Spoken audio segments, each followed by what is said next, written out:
Welcome to the Thriving Farmer Podcast. I'm your host, Michael Kilpatrick. Our mission is to inspire, educate, and celebrate sustainable farming. We believe that you can build a profitable, sustainable farm that gives you true farm freedom. Join us as we talk to farmers, innovators, educators, and entrepreneurs to glean their top takeaways in business and life. Hey, Thriving Farmers, Michael Kilpatrick here with yet another episode of the Thriving Farmer Podcast. And today my guest is a little bit different. His name is Matt, the affiliate guy. And Matt has a new book out called Turn Your Profits into Passions. Matt and I actually go back a few years. He and I met at a number of different online conferences.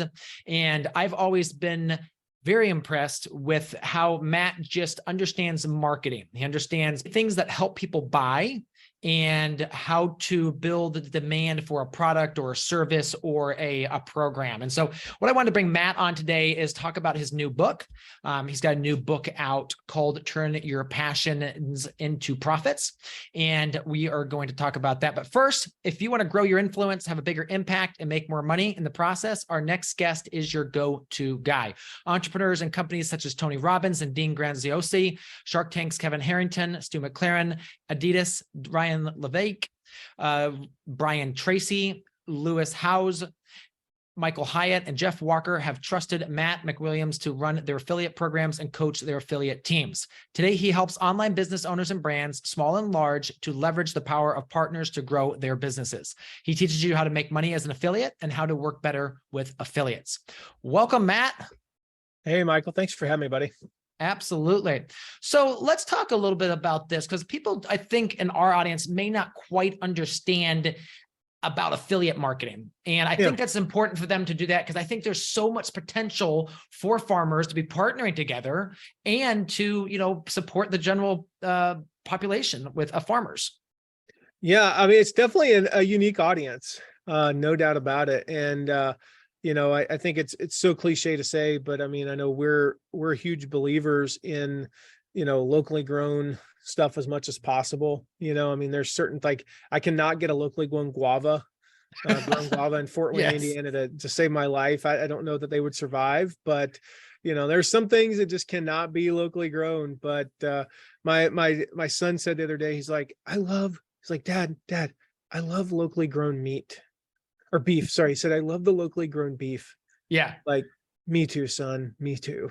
Yes. Yeah. I get what you're saying, buddy. He's 7, just roll with it, Yeah. And, but yeah, I mean, it's a very interesting, industry to be able to think about affiliate marketing, and to think about, okay, like what are our passions and how do we turn those into profits, And so I think there's a couple of ways that we could approach this. Number one, there might be things that, other people out there like yourself, Michael, are going, you know what, there's an area of farming that I feel like is lacking. And I want to teach that. So how do I build a platform around teaching that? Not to compete with Michael, not to compete with Michael at all, just in a different angle, like you're not covering it all, you're not covering it all. So that's number one. Like maybe there's some things that you've learned over the years and you want to share them with others. How do we get the word out? How do we create a platform? How do we stand out in the marketplace? How do we become a leader and a champion and build raving fans and actually build a business around that, not just, growing things, right? And I think the second way is, again, what are some other ways that you can monetize, maybe through affiliate marketing, for example, but you could monetize the knowledge that you have. I mean, some of it blows me away because anytime somebody's in their industry, even me in my world of online marketing, I'm like, I have that imposter syndrome where I'm like, what do I know? I don't even know that much. I don't know everything. I know 10%. I know my 10% really well. I might even know 5% of my 10% better than anybody on the face of the earth. I probably do. But that's 5%. That's 95%. I don't know. We can look at it that way and go, I don't know 95% of this stuff. That means I'm not qualified. Well, guess what? Nobody knows the other 95%. We all know our little 5 and 10% stuff.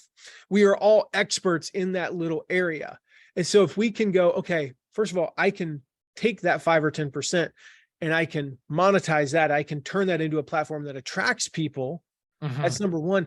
But the other 90% that I don't know, but my audience wants to know, they're going to come to me as the expert on the 5% and say, hey, Matt, you don't know how to set up a membership site. Yeah. but who do you recommend? Or even funnier, they think I know. Matt, you have a membership site. You must be an expert on this. How do you do it? And I go, I don't know. Yeah. I follow what Stu McLaren teaches. Go learn from him. Oh, Matt, you run Facebook ads and you make money from Facebook ads. You know, no, that's not my thing. You want to go, talk to so-and-so. Oh, Matt, you built a great community. You know all this stuff. Nope, I don't. That's Shanna. Nope, that's Rachel Miller. Nope, that's so-and-so. That's Jeff Walker. And I recommend people that people go to. That's all affiliate marketing is. It is taking your core area of expertise and doubling down on that as being the expert, but then all of the other things your audience wants to know, you recommend other people and other products for those, and make an affiliate commission. Absolutely. And I think for the farmers, obviously the online aspect of sharing too, but let's say you're a produce farmer, you can hook up with a meat farmer, with a bread farmer, with a dairy person. And then back to the audiences, as you're growing your farm, you're building an audience, and hopefully you're doing it via email, which I try to pound into folks all the time. But you're also building on social and then sharing with that audience, hey, this new product is in the marketplace. Here's how to get it. That sort of thing is also building that affiliate marketing or sharing your audience with a new person. I love that example because I know for me, we very soon after moving into our house, we had some HVAC issues, and we found the most amazing HVAC guy. His name's Dave. I still to this day don't even know his last name. Dave with Integrity HVAC. I couldn't even tell you his last name. It's kind of sad. I've known him for 10 years now. But this guy was amazing. He came out and did stuff, and he didn't overcharge us. He'd be here for 3 hours and we'd pay like $150, and the thing, I mean, he would do everything. And I remember one time, like our HVAC unit, it flooded. We had a flood and it broke. And he was like, listen, I can't fix this fully right now. It's going to take a week to get these parts in, and he needs a whole new thing, but I've rigged it so that it'll run for the next few days. It won't run much longer than that, but it'll run for the next few days at like 60%. And so instead of our house being 88 degrees in the middle of July, it was like 75. And I was like, you are my savior. Most people would never do that. He's like, this part's going to break anyway, so I might as well just burn it out. It's gotcha. Like, so when I needed an electrician, who did I call? You called Dave. I texted Dave and said, who do you know? When I needed a plumber, I texted Dave and said, who do you know? He doesn't know plumbing. He doesn't even know how to do plumbing. He doesn't want to know he doesn't know how to do he knows a little bit about electricity, but he's not the guy you call when the light up at the front of the driveway stops working, because they cut the wire when they dug that trench over there. Idiots. Yeah. Anyway, you call the guy that Dave recommends. Dave has literally recommended our refrigerator repairman, our washing machine repairman, our electrician, our plumber. We contacted him for a general contractor. I was like, who are some great general contractors? We're doing some remodeling. Basically everything that's ever been done to our house is 1 degree of separation from Dave.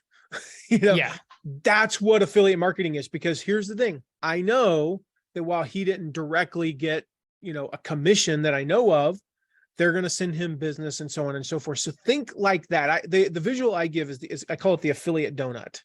So the whole of the donut, Michael, this is your core offers. So this is, for a farmer, it might be corn. And soybeans. Those are your two things. You grow corn and soybeans. What else do you grow? Nothing. Corn and soybeans. Great. That's your core offer. Maybe you grow 7 different varieties of vegetables and grains. That's fine too. But your core offer is that. That donut is everything else that your audience, your people, they want to know. These are the sprinkles and the glaze, right? They're not the things that you're going to go into. They're not, that you're not going to have cows. You're not going to have, cows. I'm trying to think what chickens. You're not going to have. I was like, I cannot for some reason name another meat all of a sudden. I eat a lot of meat, and for some reason I can only think of beef right now. Well, you're going to have all those other things that people are going to come to you and say, who do you recommend for this, this, and this? Have something ready that either provides a referral system for you or a commission system. Like you go spend $1,000 on beef, which that's what we do. We literally just fill up our freezer, that great. And you're getting a cut. Maybe it's $25 of that $1,000, but you're getting something from that. Yeah. Well, and sometimes, and again, in farming, there's a lot of misconceptions about farming. And one of the ones is I that, probably believe all of them. Yeah. well, but one of the ones that farmers believe is that I shouldn't make money off other people's product. But what they don't realize is that literally you're basically selling that product for that person. So you should get rewarded for that. So like in our store, we obviously make a markup. We try to have between a 30 and 50% markup on the products we sell. So the farmers should realize that if they're selling someone else's product, they should make a percentage. And sometimes maybe you're just trying to help somebody else out. Maybe you're the chicken guy at farmer's market, and the beef guy has extra beef bones and broth he's trying to get rid of. And you basically just do a Facebook post about that. And so maybe you're not making money necessarily per se, but you're earning goodwill with that beef producer who's now going to share your stuff with his audience. So it's leveraging the power of the different audiences to both grow your brands together. Well, Brendan Burchard calls it the halo effect. And it's the same reason, with Dave, but it's a little bit different in that I knew Dave didn't do electrician stuff. Yeah. He's not licensed to do it, and you have to be licensed to do it. So I didn't even think of saying, hey, Dave, can you come fix this wire? I just said, who do you know? Yeah. But Brendan Burchard calls it the halo effect. When we're seen as an expert in one very small area, we can only become an expert in one very small area if we really focus on that. So you are like the go-to for, certain types of produce, right? Like, whatever it might be. So our farm is the best salad mix around. Yes, I mean, we have people come exactly all that. over. That's what I was thinking. Is it's like, you're the one that the local restaurants use when they want the best ingredients. You're not doing necessarily like eggplant and stuff like that. You're doing salad. I don't know if eggplant goes in salad. That actually sounds gross. I think no one should eat eggplant, but there's other people out there that disagree with me. I'm in the no eggplant camp, but whatever. It's a whole different thing. Anyway, so like they see you as the expert in this thing, and you're like an A-level expert in this one tiny corner of the world. The halo effect says that begins an ever expanding halo of other things that you are seen as an expert in, even though you're not. Take advantage of that. And I know, one of my misconceptions, but it's probably not a misconception, but I could be wrong about the numbers, is, the margins on farming are really minuscule, even like, especially big farms, but certainly even small farms, the margins are small. So what are some areas where you can have virtually 100% margins? If you look for those, maybe it's, you have people who come to you. You might have clients who come to you and they buy most of their stuff from you, but they also have a backyard garden and they grow their herbs. Well, you don't grow herbs, but there's some crossover there. Like, hey, you're the expert farmer. What kind of, this is going to show how little I know about farming. What kind of equipment do you use? What kind of trowel do you use? And what kind of, how do you like water a small garden and stuff like that? And they see you as the expert on that. Yeah. You recommend those products. You make money with literally no overhead. You recommend the trowel and this or that. You have a page that you can even put up on your website that's like, go to, my, johnsonsfarm.com/tools. And it'll show you everything I recommend.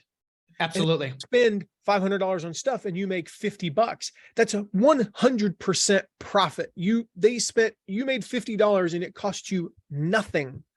Yeah. And if you can do those, even just do the math on this again, based on what the average farmer makes. And I haven't Googled it, but I'm assuming it's not like $500,000 a year, that if you have 3 such transactions, $150 times 12, that's an extra $1,800, almost $2,000 just straight to your bottom line.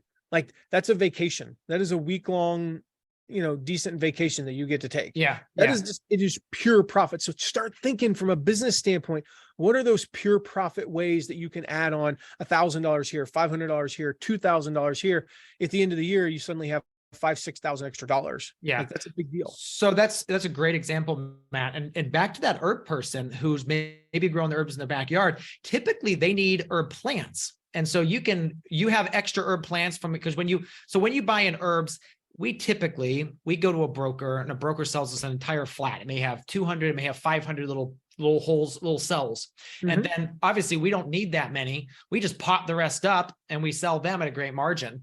Yeah. But going back to that is to us, one of the ultimate upsells is a class. Is it takes an hour of my time. We charge 20 people $20 each. And now you're instantly at $400 for this 1 hour of time. But back to the affiliate part is you bring in your local beekeeper, you bring in your local chicken person, and they do classes. And for that, you should definitely get some of the revenue because they're probably going to use your farm to do that information. Exactly.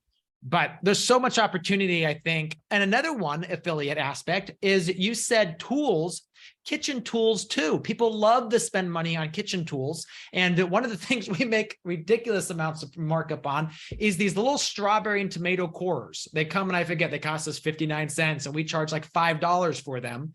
And again, during strawberry season, we can't keep them in stock. So it's this, Wooden spoons. yeah.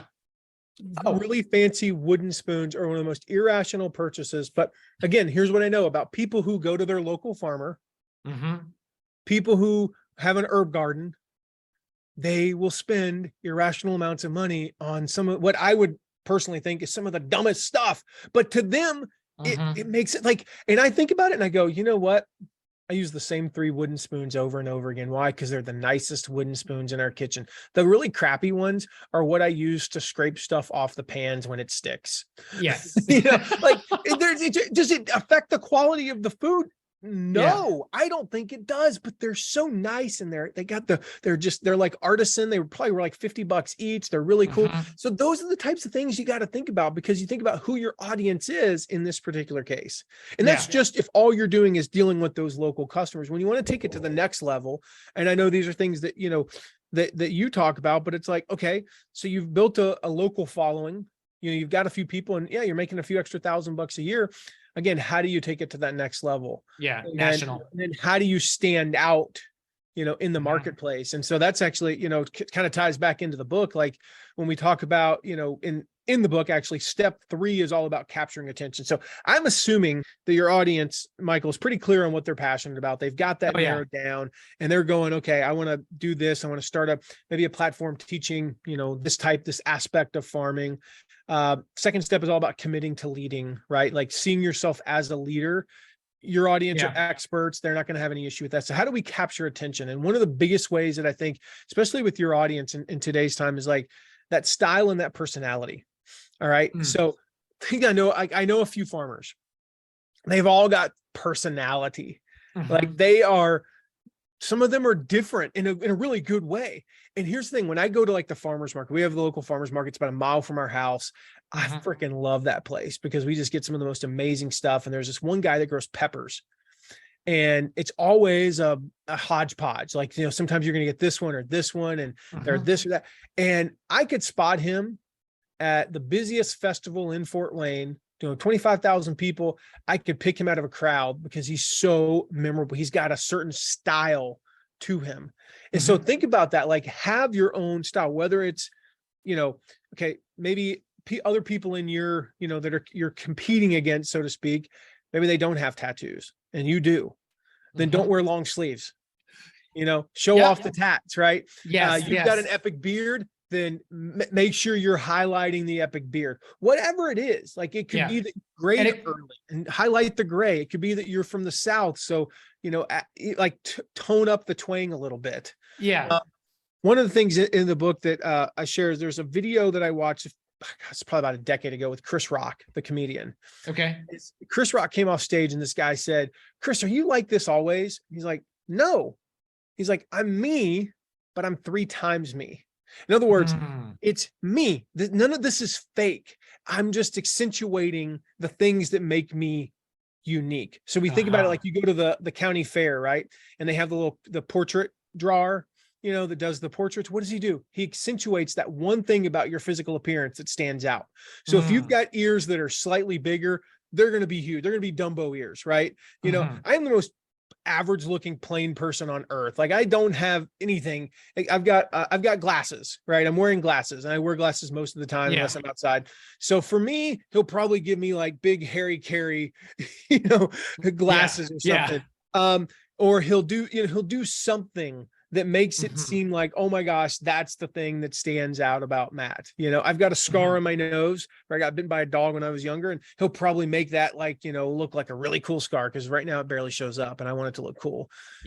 Whatever it is, think about that. So your style and your personality, right? Your writing style, your speaking style, your physical appearance, your clothes, like what is it about you that's going to stand out in the marketplace, even if it's perceived disadvantage, Michael? Something maybe you slur, maybe you're think about I always think about Sylvester Stallone.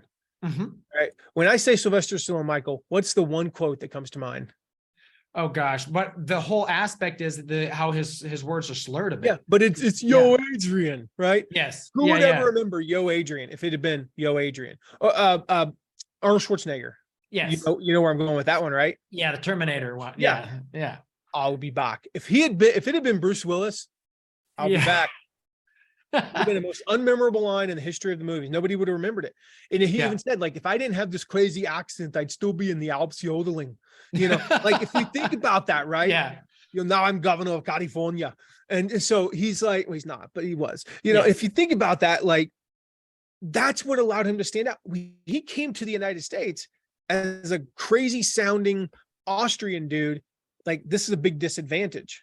But you're able to even shift those disadvantages. So whatever it is, you're too tall, you're too short, you're old, you're young, you don't have this, I don't know what it is. Like, it stands out. Like, find that thing and lean into it that stands out.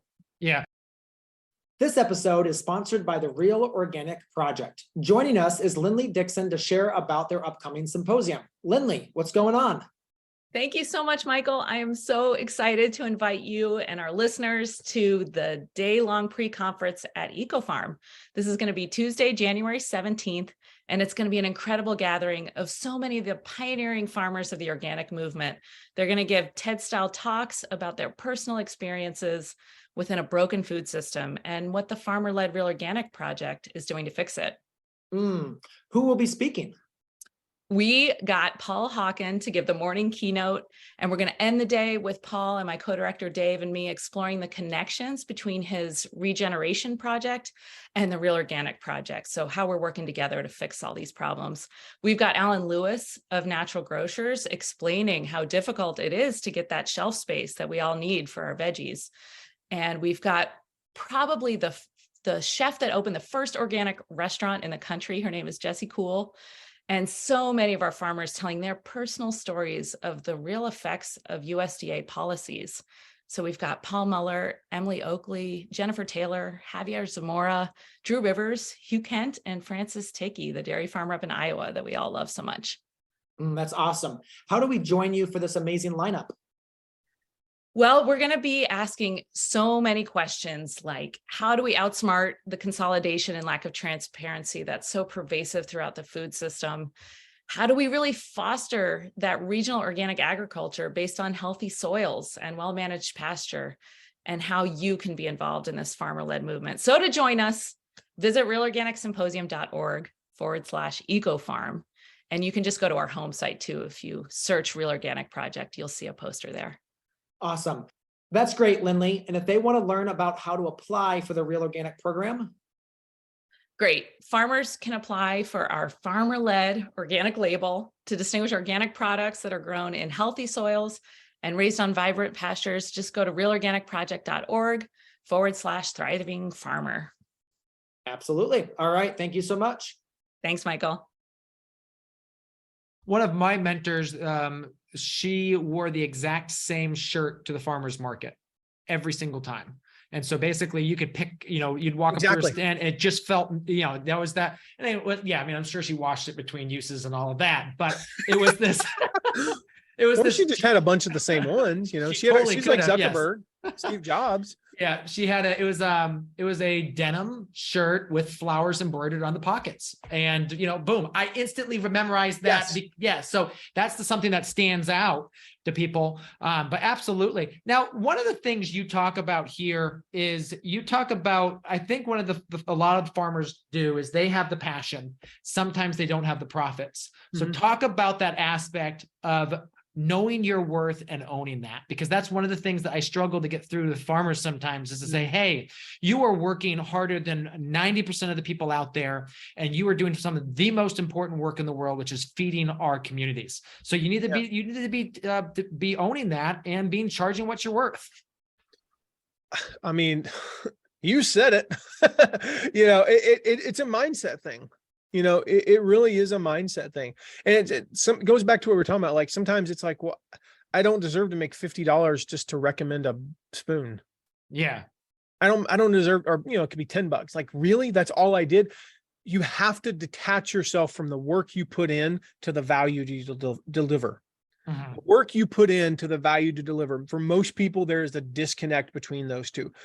Most of us, like, I grew up with a single mom. My mom worked 3 jobs to keep us on the right side of the tracks, but I could see the tracks from my bedroom window. Right. Mm-hmm. My mom never made more than $38,000 in a year. And that was her last year of work.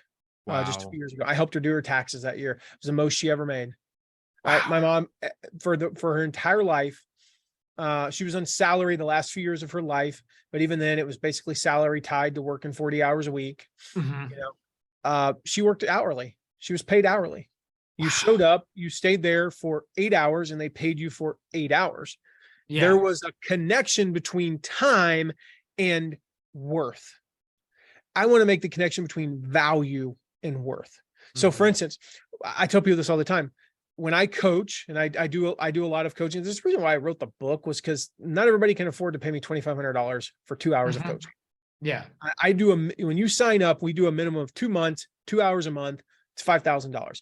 Most people can't pay $1,250 for an hour. Mm-hmm. And you go, like, that was really hard for me, because when I first started, I charged $150 an hour. Mm-hmm. And somebody said, Matt, you need to charge $500 an hour. And I was like, got it. $500 an hour. That's what I'm charging. Hey, Matt, I'd like to get coaching from you. What is it? $150 an hour? And I was like, oh, I was so nervous. And they said, okay. Yeah. So, sign me up for 10 hours. Oh, okay. So I'm going, it's an hour of my time. Yeah. So people look at that and go, well, Michael Jordan, he only plays 40 minutes a game, makes $500,000. How's 40 minutes worth? Well, all the training that he did, and think about how many years he worked for free when he was in college and in high school and in middle school. Okay, that's a different point, but you disconnect value from worth. So for me, that hour, here's what you get. And this is not me selling my coaching stuff. I'm just, because it's not relevant for most people, but when I coach you for an hour, here's what I've done. I've given you 50 hours of experience, maybe more, maybe 100. I've saved you 3 months of going down the wrong path, the path that I went down, because I'd been there, did that back in 2007 or 2011 or whenever. So I saved you 3 months of the wrong path. And I gave you 3 things that you need to do in the next 2 weeks that could potentially make you $10,000 or more, and avoid one thing that will help, it will cost you $5,000 or more. Okay. So just do that math real quick. 10,000, 5,000. I made you 15,000. You paid 1,250. Is that a fair transaction? Yeah. Yeah. Yeah. Absolutely. But it was only 1 hour of my time. So do you think about, like, okay, what is it worth to provide, the freshest vegetables and the most amazing, like, things that, like, people eat. I mean, there are restaurants I go to that I know I know where they get their stuff from, because I know the farmers. Yeah. And I mean, golly, there's this one place I'm thinking of. They have this salad. This salad, first of all, the chickens come from this Amish farm, because I live in Amish country. The chickens come from this Amish family that have you can tell there is just a difference. Like, this chicken, I'm not a big chicken person, and this chicken is just amazing. And the beef is just, oh my gosh, I'd kill my mom. It's so good. And so, like, you helped her do her taxes. Yeah. You do, like, taco night at the McWilliams house is so different than taco night at people who buy the meat from Meyer. Yeah. It's just different. So anyway, so you get this chicken in this salad, but then here's the thing about this particular salad. The thing that the dressing is great, but the thing that I love about it, the greens and the little cherry tomatoes are grown like a mile from this restaurant. And I'm going to tell you right now, you've never had a cherry tomato that has the perfect juiciness on the inside, but not that, like, you get a cherry tomato, it's a little squishy on the outside. It's just gross. Yeah. You bite into it, it's like biting into a piece of candy. It's like the perfect texture. Again, when I'm describing this right now, it's like nothing short of a sensual experience, right? And so I bite into, what is that worth to me? That salad's, it's like $16.95 or whatever. I don't really know. It's somewhere in the $15 to $20 range. So we'll just call it $17. It's a $17 salad. What is that worth if they don't have those perfect cherry tomatoes and those greens that are literally perfect every time? I mean, like there's no any imperfections in these greens. What is that worth to that restaurant? And so if you start thinking about that, well, that took me 30 seconds to, well, no, like what's the value in that? So you have to start disconnecting in that, the mindset side, disconnect value from time spent, disconnect value from worth, disconnect value from, even whether you feel worthy or whatever, your own personal, like, an hour equals $25 or an hour equals $17 or an hour equals whatever. An hour equals whatever value it gives. So, that's a great example you used there, Matt. And I actually, a couple of years ago, when we were starting to do more consulting, and again, my price was starting to jump at that point because I only had so many hours. And I found out some guy online was charging $15 an hour for his consulting for vegetable production. This guy had the worst attitude about growing food. He loved to do it, but he thought no one could ever make money. You always had to keep your day job. And it was literally, you were losing money on it all the time.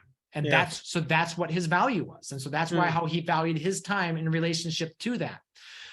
Compared to, our company now, we charge many multiples of that because as you said, we've had 17 years of making the mistakes so you don't have to. And one of the favorite type of consulting I love to do is farmland consulting. So when people are interested in finding their farm, because they're going to spend hundreds of thousands of dollars typically on a piece of land. And if they buy the wrong farm, it can be the difference between them going out of business and thriving. And so I love being able to help somebody and say, hey, this is what you're looking for. This is the type of thing. And then say, nope, you can't do that one. That doesn't have the right type of water or something like that. But you're right. It's the value. And the fact that they're paying you the amount of money they are for your consulting allows you to now go and spend the time that you're not doing that to get more training yourself. So you're better at the next session to show up with them at. So, and there's nothing, I love the title of your podcast, The Thriving Farmer, right? There's nothing that says that you have to fit in. It's like artist, starving artist. Yeah. Why do artists have to starve? Yes. Like, the musician, right? He's just, why does a musician have to wait tables? Why can't a musician just be a musician?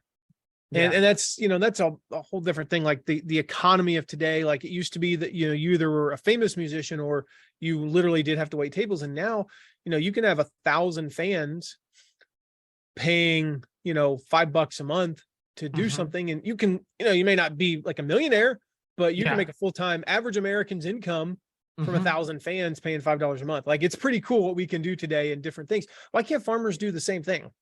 Why do we have to, why do we have struggling farmers? What that's a mindset thing, in my opinion, it really is. If you think about those other ways, if you think about, like, I'll tell you right now, there maybe is one, they just suck at marketing because I haven't seen it. And we go to the farmer's market, 14 weeks a year. It's a pretty short season here. But we go 14, 15 weeks a year. We go to other stuff. We shop at all the stores where, they have locally grown produce. You would think at some point, and maybe I've just missed it, but you would think at some point there would be an offer somewhere that I would see, they would offer a class or would offer something where I could get involved with one of those local farmers and I could go, I don't know, learn to do a few things. And I could, it could even be a cooking class. Well, I'm a farmer. I don't know. Really? You probably cook better than 99% of the population is my guess. So we're about to release. We're about to release a sourdough class. Oh, dude. Okay. Sign me up. I'm in. Yes. Like I'm in. It's seriously the bet. My wife has now spent multiple years perfecting sourdough and she's got the loaf. Anyway. So these are the things that you're saying is they can stack their income. And it's the things where by default, the value is greater than the perceived worth or the value is greater than your time, because You go teach she's already spent the time perfecting it. Like that's a sunk cost at this point. Yeah. You know, in economic terms, that is a sunk cost. She's already invested it. She did it maybe for her own knowledge, and that's great. So now to teach a 1-hour class and charge, so my value to learn how to do this is worth $25. Because what am I getting? Well, I spent $25 on that. Well, yeah, but now I know how to make sourdough for the rest of my life. How's that now worth $25? And you have 8 people come in, that's $200. She spent an hour and she made $200. I don't think you're making $200 an hour in your farm. Probably not. So if you can find those things where there's a disconnect and you're making infinitely more, and you go, well, then why don't I just do that? Here's the thing. The fact that you're a farmer is what gives you the credibility to be able to do the thing. And that's where, and now you can now hire other people to run the farm and all those things. It opens up doors. But the farmer, the fact that you are the expert at the farm that grows the tomatoes, I'm going to tell you right now, if they would have me in a class that would teach me how to use tomatoes, I'm not joking. These tomatoes are so good. I want them on everything. I want to learn how to make tomato jam. I don't know how to make tomato jam. I can go to Google, but like you're the tomato expert, dude. Teach me how to do something like that. The one company here that does the locally produced honey, I think about them. So that right there. Okay. What are some of, I can Google uses for honey, but I want to know, like, when do I use this type of honey and this type of honey and that? Like, if you'll just bring me to your place for an hour and teach me a little bit about it, and maybe, I don't know, let me go play with the bee equipment for 5 minutes too. Yeah. I'd pay $40 for that experience. And you have 6 other people, $240. Yeah, you need a few extra bee suits that I don't know how much those cost that you got to keep on hand. Like those are the types of things you have to think about, the ways where you can make money. But because you're the local bee expert and because I tried your honey and I liked it, I have passed on the authority to all things bees, all things honey, all things vegetables, all things tomato, whatever it is, I've passed that on to you. What's that next step for you? Let's shift a little bit and talk leadership, because I know that's something that you're pretty passionate about and you have a little bit of a different view on leadership. And I think this ties right into that leadership, because part of being that expert is now claiming the leadership aspect of that kind of niche. Yeah. This is so hard for a lot of people because there's so many misconceptions about leadership. Like, it's not easy. All right. Leadership is not easy. We ask our students, like, okay, what do you think about being a leader? And they're like, I'm scary. It's overwhelming. I am not qualified to be a leader. I don't have the letters behind my name. I didn't go to Harvard. I've only been in the industry for 3 years. I'm not a leader. And I'm like, okay, let me reframe that for you. All those responses are perfectly understandable, right? They are normal. The problem is they're focused on you, not your avatar, not your customer, not your potential customer, your followers. They are focused on you. You might feel inadequate. You might feel, it's hard, right? It's scary. It's overwhelming. You might feel overwhelmed. That describes any relationship, any important endeavor. But the thing about leadership, it's just like marriage. It's just like parenting. It requires a willful commitment. All right. It requires you to wake up each day and choose to be a leader. Leadership is a choice. And so there's a story I tell in the book. The example I give, there's this, I always say, imagine you're on a hike. And there's a particular hike I always envision. It's in East Tennessee. And it's a really dangerous hike because you don't go up 2 miles. That would be like 7,000 feet. It's only about 4,000 feet up, but you go up, you climb for 2 miles, then you go about 2 miles along the edge, and then you climb back down and come back to the same spot. And it's really dangerous. Like, there's multiple parts where if you take one wrong step, you literally will fall to your death. Like, there's no way you're surviving it. You're going to fall over 1,000 feet down rock. And so I'm picturing this hike when I tell this story. And I just say, imagine you're on a hike with a super fit friend, like the kind of friend who's been, he's been fit for 30 years. You don't have to ask him if he does CrossFit because he's already told you 6 times today. Yeah. And, he wears bike shorts, like to the most inappropriate places, like cookouts and stuff, jogs in place at stoplights. You have that friend, right? Who jogs in place at stoplights, most annoying thing in the world, smells like soup mix all the time. And so this is your super fit friend, and you're on this hike with him, and he's 2 miles up ahead, of course, in a tank top and bike shorts, and he's got his little backpack on, and he's jogging in place 2 miles ahead going, hey, Michael, hurry up and watch out for the what, dude? I can't hear you. You're 2 miles ahead of me. We think we have to be that guy that's 2 miles ahead, that we have to be the expert, the leading person the best farmer on earth to be able to teach anything about anything, or the best chef on earth, I guarantee you, your wife is not the world's leading expert on sourdough, but That's she's correct. one of the 10 best in Dayton, Ohio. You know, I would agree with that too. Yes. you know, maybe, probably not. Yeah. But we think we have to be up there. But really, what we have to do is we have to be one step ahead. Because if we think about that same friend, same super fit friend, the one who does CrossFit, wears biker shorts, smells like soup mix, jogs in place, right? And he reaches back one step ahead, grabs your hand, says, hey, watch out for this right here. If you slip right here, you're going to fall and die. That's leadership, one step ahead. So we're at step B. And then maybe that's where your wife is with sourdough. Maybe she's at step C. I don't know. But she's going to teach people how to go from A to B. While she's teaching them, she learns how to get to C. Then she learns how to get to D. And this is what I want you to remember. Like, ultimately, this is the big thing. Like right now, your followers need you to lead them. All right. Somebody out there right now needs you to be their leader. There are potentially thousands, hundreds of thousands, millions, maybe for some of you, who need you to be there waiting. They're waiting for you to guide them. They're waiting for you to reach out your hand, grab theirs, and show them where to go. The only question is, are you going to step up and be the leader for them? That's all leadership is. Leadership is influence. That's the quote at the beginning of the chapter about leadership from John Maxwell. Leadership is influence. We all have that ability. We all have the ability to be one step ahead in some area of life. Absolutely. Well, that was great, Matt. The book is Passions into Profits, and you can actually find that at passionsintoprofitsbook.com/TF. It's passionsintoprofitsbook.com/TF. But Matt, appreciate you coming on. I wish you had more time. On that, real quick, like guys, you can get the book anywhere. You can get it on Amazon, Target, Walmart. If they sell books, they sell my book. But if you go to that URL that Michael just mentioned, passionsintoprofitsbook.com/TF, there's almost $1,000 in exclusive bonuses on there. Especially I can think of like the one on email marketing. Guys, you got to get on that, because I know if that's a struggle, you mentioned it earlier, if that's a struggle for you guys, we've got that in there for you. There's tons of extra bonuses that are going to walk you through some of the stuff you need to do to be able to ultimately turn your passions into profits. Well, and just to hit back to the email marketing, I think you're probably one of the best email marketers I know. And so I'm really looking forward to that book, because I can't wait to get my hands on it so I can read all about that. Because coming from you, that means a lot. Thank you. Well, I don't know. I have my hits and misses, but it's one of those things where you look at and like, oh yeah, that spoke to me. That really spoke to me. So, I can't wait to read the book. And one of those things is that a lot of farmers say, well, I just need to learn to grow a better carrot. And it's not about that, folks. It's not about that. It's learning how to sell your carrots for more money. Because you already know all that. But it's the something that folks need to focus on. So, all right. Well, I appreciate you coming on today, Matt. It was great to have you. And thanks, Michael. Looking forward to next time. See you, buddy.